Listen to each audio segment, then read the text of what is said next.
akan mempresentasikan tugas membuat video presentasi dengan bimbingan Bapak Ali untuk mata kuliah sektor akuntansi sektor publik.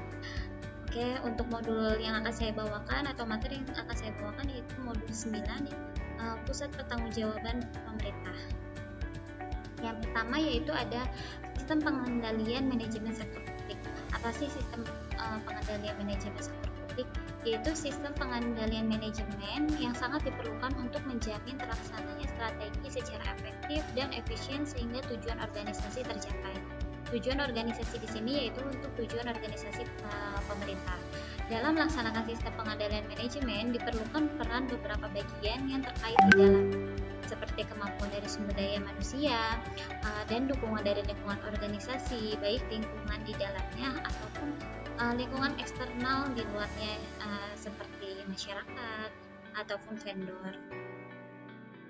Yang kedua, ada struktur pengendalian manajemen sektor publik.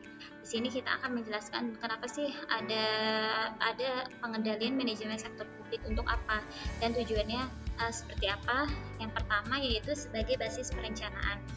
Mengapa dikatakan sebagai basis perencanaan? Karena dari pengendalian manajemen sektor publik ini dibuatnya perencanaan akan lebih akan lebih terlihat rencana ini berhasil atau tidaknya. Yang kedua ada pengendalian. Nah, pengendalian dari rencana tersebut seperti apa, realisasinya seperti apa, itu pun harus jelas. Dan penilaian kinerja setelah adanya rencana tersebut. Yang kedua, untuk memudahkan mencapai tujuan organisasi. Yang ketiga ada memfasilitasi terbentuknya goals conference. Yang keempat yaitu mendelegasikan tugas dan wewenang ke unit-unit yang memiliki kompetensi sehingga mengurangi beban tugas manajer pusat. Yang kelima ada mendorong kreativitas dan daya inovasi bawahan. Yang keenam sebagai alat untuk melaksanakan strategi organisasi secara efektif dan efisien. Yang ketujuh ada sebagai alat pengendalian manajemen.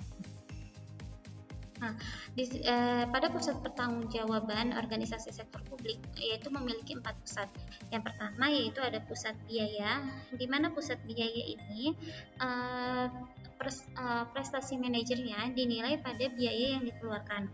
Ukuran kinerja berdasarkan penggunaan biaya, bukan berdasarkan output yang dihasilkan dari biaya tersebut. Yang kedua yaitu ada pusat pendapatan.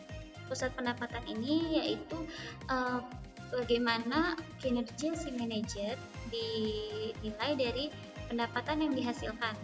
Yang ketiga ada pusat laba, di mana pertanggungjawabannya prestasi manajer dinilai dari laba yang diperoleh membandingkan dengan input dengan output dan nilai dalam satuan moneter. Yang keempat yaitu pusat investasi, yaitu pusat pertanggungjawaban yang dinilai berdasarkan laba yang dihasilkan atas dasar investasi yang ditanamkan di pusat pertanggungjawaban yang dipimpin. Untuk selanjutnya yaitu dilanjut dengan KPNI Rosella bagian modul tersebut. Yang selanjutnya saya Penny Rosella. Di sini saya akan menjelaskan mengenai pengukuran kinerja di pemerintahan. Sistem pengukuran kinerja sektor publik merupakan suatu sistem yang dirancang untuk membantu manajer publik menilai pencapaian suatu strategi terhadap standar kinerja yang ditetapkan. Pengukuran kinerja ini dapat berupa pengukuran kinerja keuangan dan non-keuangan. Dan pengukuran kinerja ini sangat penting dalam memilih akuntabilitas organisasi dan manajerial untuk memberikan pelayanan publik yang lebih baik lagi. Menurut Mahmudi, tujuan dilakukannya pengukuran kinerja pada organisasi sektor publik yaitu untuk mengetahui tingkat ketercapaian tujuan organisasi, menyediakan sarana pembelajaran bagi pegawai, memperbaiki kinerja untuk periode-periode berikutnya, memberikan pertimbangan yang sistematik dalam pembuatan keputusan, pemberian penghargaan atau reward, dan hukuman atau punishment, lalu memotivasi pegawai serta menciptakan akuntabilitas publik. Ada faktor-faktor yang mempengaruhi penyusunan sistem pengukuran kinerja, yaitu diantaranya yang pertama, desain sistem pengendalian tergantung pada karakteristik lingkungan yang dihadapi, yang kedua ada paradigma, yang ketiga yaitu sistem yang terdiri dari dua bagian yaitu proses dan struktur, yang keempat keempat ada keahlian manajerial atau managerial skills. Selanjutnya ada konsep value for money pada pengukuran kinerja. Konsep value for money merupakan konsep untuk mengukur ekonomi, efektivitas, dan efisiensi kinerja program, kegiatan, dan organisasi. Konsep ini merupakan konsep yang sangat penting dalam organisasi sektor publik, sehingga seringkali disebut dengan inti dari pengukuran kinerja sektor publik. Konsep value for money ini juga mengandung arti sebagai penghargaan terhadap nilai uang. Hal ini berarti setiap rupiah harus dihargai secara layak dan digunakan sebagaimana mestinya.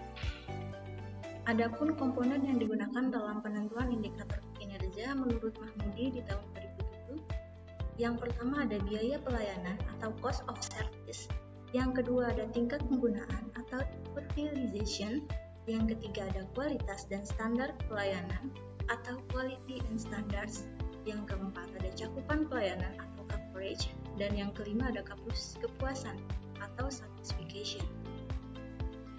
Selanjutnya ada konsep base value dalam pengukuran kinerja.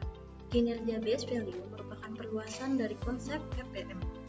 Dalam konteks pemerintahan, konsep base value merupakan suatu konsep yang mewajibkan unit kerja pemerintahan memberi pelayanan publik dalam rangka memberikan pelayanan terbaik atau base value. Unit kerja harus fokus dalam memberikan perbaikan pelayanan secara terus-menerus dengan cara mengkombinasikan prinsip-prinsip ekonomi, efisien, dan efektif ke dalam pelayanan, serta harus tangkap dalam memenuhi kebutuhan masyarakat. Pelayanan yang diberikan tidak didasarkan pada ketersediaan dana, melainkan apa yang menjadi kebutuhan masyarakat. Implementasi pengukuran kinerja di pemerintahan menurut Mahmudi, beliau menyatakan bahwa manajemen kinerja yang terintegrasi atau Integrated Performance Management itu terdiri dari dua bagian utama, yaitu perencanaan kinerja dan pengukuran kinerja. Itu saja presentasi dari kami, kurang lebihnya mohon maaf. Wassalamualaikum warahmatullahi wabarakatuh.